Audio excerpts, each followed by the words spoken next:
excited to be here in the Republic of Macedonia. This gives us an opportunity to not only train with our partners, but to demonstrate our readiness and certainly strengthen the partnership that we have.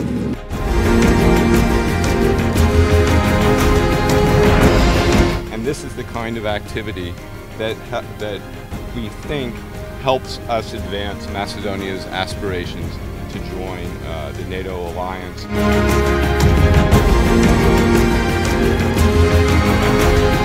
Мене ми е посебно задоволство што војниците вака, учествувајќи во своите вежби, го отвараат и патот на нашата Република Македонија кон полноправното членство во НАТО.